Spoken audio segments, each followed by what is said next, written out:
to be successful at soccer. Have you ever played soccer? Would you like to learn? Today we are going to be talking about soccer, and I'm going to inform you on what it truly takes to become successful. I have played soccer for several years and it's become something that I am truly passionate about. I have used some of these strategies to work on my personal goal of being the best that I can be.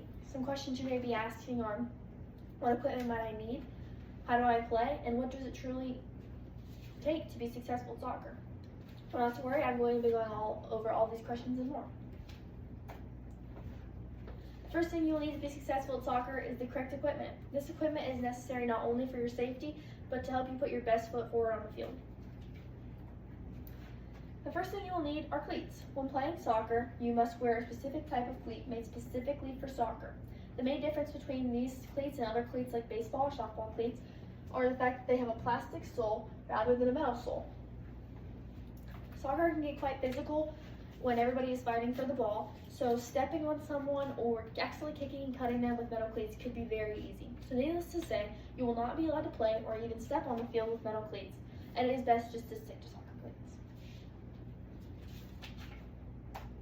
Protective gear is also something that is very necessary when playing soccer. The main piece of protective equipment that is necessary to step on the field is shin guards, which are right here. Shin guards are very important as they protect your shins from the hard blows that it will take during a game or practice. The opposing person that you will be playing against will be kicking at the ball at the same level as your shins. Without these shin guards, it would make your shins very susceptible to these blows and could even cause some injuries. The National Government of Medicine did a study on whether or not shin guards truly do protect your leg or not. Their results were that shin guards provided significant protection from tibia fractures at all job heights. The average guard reduced by 11% to 17% and strained by 45% and 51% compared to the unguarded leg. Protective equipment that you might need but not necessarily need are athletic tape, braces, ankle guards, compression sleeves, or blister pads. You don't necessarily need these things, but it may help you to prevent an injury or just to help you play all along. The next piece of equipment that you will need is field equipment. Field equipment is very important as it will allow you to practice on your own, not just with your team, but where you can perfect skills that you may mainly be struggling on, such as ball skills and other footwork like that. Cones, rebounders, and miniature goals are very great for this, and they can help you to be truly successful in your game. In the previous section, we've talked about the equipment that you will need when you're playing the game. Now I'll teach you how to play the game. First, you'll need 2 teams of 11. This will include the goalie. First, on your team, you'll have defenders, midfielders, and offense, and you can have as many of these as you would like, but you may only have 1 goalie. The max number of players on the field is 11, but the least amount you can have is 7. This all includes the goalie. There are 4 main positions in soccer: offense, defense, midfield, and goalie. All these positions work together at the collective goal of moving the ball up the field in hopes of scoring a goal. You may be wondering, what is the difference in these positions if they all have the same collective goal? Well, not to worry, I'm going to be going over each position's main objective when playing. First, we have the offense. The main objective of the offense is to quickly receive the ball from the goalie, defense, and midfield, and pass it to the front of the field in hopes of scoring a goal. The midfield plays all over the field. They must help the offense and the defense when playing in the game. They provide support all over the field and act as a link between the defense and the offense. This allows them to successfully and safely pass the ball through the field and get it to the top in hopes of scoring a goal. Speaking of the defense, their main objective is to protect the goal and keep the ball at the top half of the field. They mainly stay in the back, closest to the goal. As for the goalie, they stay in the goalie box most of their time. Their main goal is to protect the goal from all the balls and make sure that none get in and score. They are the only players on the entire field that may use their hands. They may pass the ball up the field, but they have to use their feet for this, and they cannot use their hands.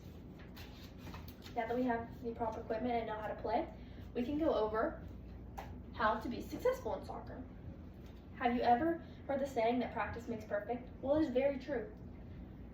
The more you practice, the better you'll become at something. Where are you coming?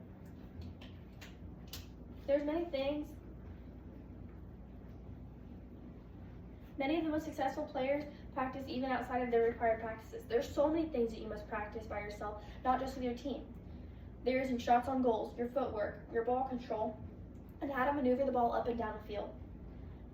You must practice these on your own because there are key points in how to play soccer, but you must also practice with your team to build trust in your team. Practice is very important. Another thing that will help you be successful in soccer is workouts, targeting the sport of soccer. Working out will help you be explosive and strong when kicking the ball up the field. It will also help you to prevent injuries.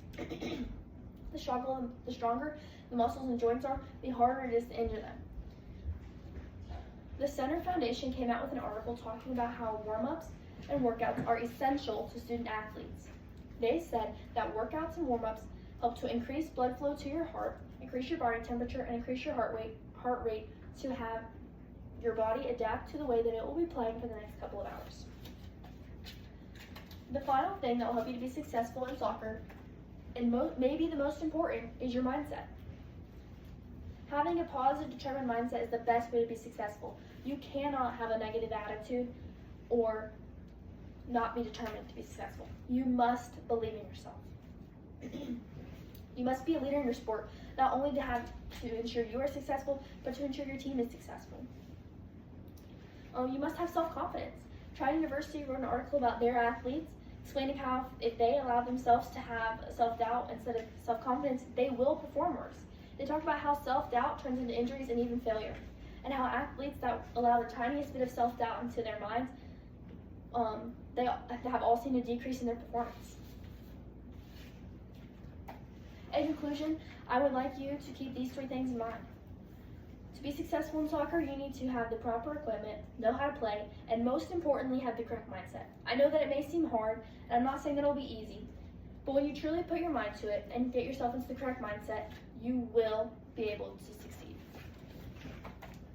Thank you.